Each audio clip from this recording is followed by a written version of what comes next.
एक छोटा सा गांव था जहां हरिया नाम का एक गरीब किसान रहता था। उसके पास कहने को तो खेत थे, पर बारिश न होने के कारण जमीन पत्थर जैसी सख्त हो गई थी। फसल की एक बूंद को तरसते हरिया के पास खाने के लिए अन्न का एक दाना भी शेष नहीं बचा था। इन सूखी मिट्टी के ढेलों को क्या देख रहे हो? इनसे सोना नहीं निकलने वाला। कब तक इस बदहाली को अपनी तकदीर मानकर बैठे रहोगे? थोड़ा दिमाग चलाओ हरिया।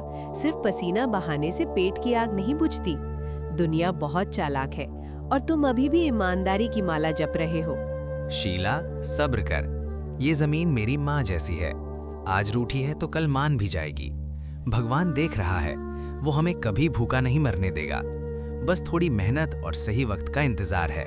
हरिया का बचपन का दोस्त आता है। हरिया के हर दुख सुख का साथी है। राम राम हरिया भाई। देख, आज शहर गया था तो तेरे लिए थोड़ा गुड़ और चने ले आया। तू हौसला मत हार, ये बुरा वक्त भी गुजर जाएगा। ईमानदारी की सूखी रोटी में जो सुकून है वो बेईमानी के महलों में भी नहीं मिलता। तू ही तो मेरा सच्चा सहारा है दोस्त। देखना, शीला चाहती है कि मैं मेहनत का रास्ता छोड़कर कोई छोटा और गलत रास्ता अपना लूं। नहीं हरिया, लालच एक ऐसी आग है जो एक बार लग जाए तो सब कुछ जलाकर राख कर देती है। भाभी, आप इसे बहकाइए मत। इसकी मेहनत ही इसकी असली पहचान है। तुम दोनों अपनी इस ईमानदारी का ढोल पीटते रहो।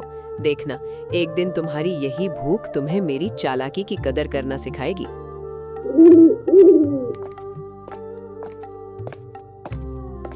बच्चा, मैं बहुत दूर से आ रहा हूँ। बड़ी भूख लगी है। क्या इस कुटिया में एक मुट्ठी अन्न मिल पाएगा? महाराज, ये आपका ही घर है। आप बैठिए, मैं अभी आपके लिए भोजन का प्रबंध करता हूँ। हरिया, पागल हो गए हो क्या? घर में खुद के लिए चने नहीं बचे और तुम इन्हें दावत खिलाओगे? अपनी चालाकी दिखाओ और इन्हें आगे वाली जमींदार के घर भेज दो। चुप कर शीला, अतिथि देवता होता है। जो हमारे पास थोड़ा बहुत गुड़ और चना है वही बाबा को अर्पण करेंगे। तू बस थाली सजा। साधु बाबा ने हरिया के हिस्से का भोजन बड़े प्रेम से ग्रहण किया। हरिया का सच्चा दोस्त भी पास बैठकर बाबा के पैर दबाने लगा।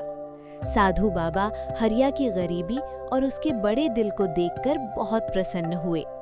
पुत्र हरिया, तेरी गरीबी तेरे मन को मैला नहीं कर पाई। तूने भूखा रहकर मेरा पेट भरा है। जा, मैं तुझे एक ऐसा रहस्य बताता हूँ जो तेरी किस्मत बदल देगा। कैसा रहस्य महाराज?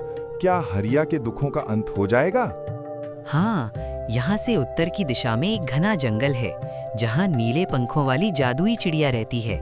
वो चिड़िया केवल उसी को दर्शन देती है जो मन का सच्चा हो।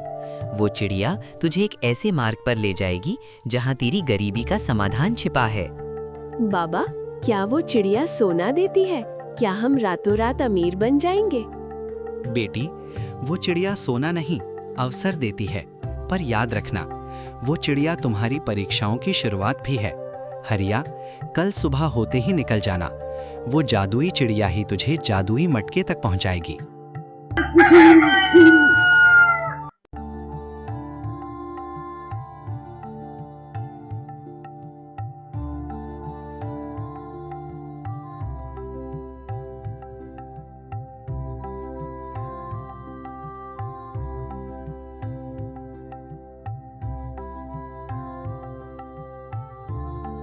बाबा ने इसी जगह के बारे में बताया था। हे जादुई चिड़िया, अगर मेरी भक्ति और मेहनत सच्ची है तो कृपया मुझे दर्शन दें। हम बड़ी उम्मीद लेकर आए हैं।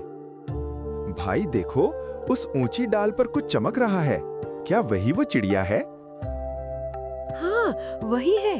देखो, इसके पंख कितने चमकीले हैं, जैसे नीलम जड़े हों। हरिया, जल्दी करो, इसे पकड़ लो। ये तो हमें माला माल कर देगी। तभी अचानक पेड़ की सबसे ऊंची डाल पर चिड़िया उड़ती हुई नीचे आई। उसके पंखों से दिव्य रोशनी निकल रही थी। वो चिड़िया साधारण नहीं थी, उसकी आंखों में इंसानों जैसी समझ और तेज था। हरिया, तेरी ईमानदारी की गूंज इस जंगल तक पहुंची है। तूने एक भूखे साधु को अपना निवाला दिया, इसलिए मैं तेरे सामने प्रकट हुई हूँ। पर याद रख, यहाँ से आगे का रास्ता धन का नहीं बल्कि तेरे चरित्र का है। हे दिव्य पक्षी, मुझे धन का लोभ नहीं है। बस मेरी सूखी जमीन हरी हो जाए और मेरा परिवार भूख से ना तड़पे, यही मेरी विनती है। अरे ओ चिड़िया रानी, ये सीधी साधी बातें छोड़ो, हमें बताओ वो जादुई मटका कहाँ है जिसके बारे में साधु बाबा ने कहा था? क्या उसमें से सोने के सिक्के निकलते हैं? धैर्य रखो चतुर स्त्री, मटका उसे ही मिलेगा जो परीक्षाओं की अग्नि से गुजरकर कुंदन बनेगा। हरिया, कल से तुम्हारी परीक्षा शुरू होगी।